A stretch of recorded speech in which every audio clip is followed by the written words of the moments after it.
السلام عليكم مشاهدينا الكرام، مرحبا بكم في هذا الفيديو. كما شفتوا من العنوان، رسميا غيكون هذا هو الموعد ديال البدايه ديال شهر رمضان الكريم ان شاء الله بالمملكه المغربيه.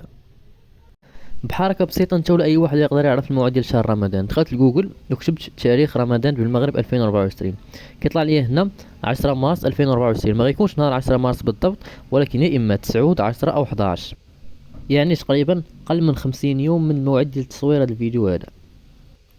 مما كيعني ان عيد الفطر المبارك ان شاء الله تعالى غادي يكون اقل من 80 يوم من الان، اي شهر بعد بداية ديال شهر رمضان.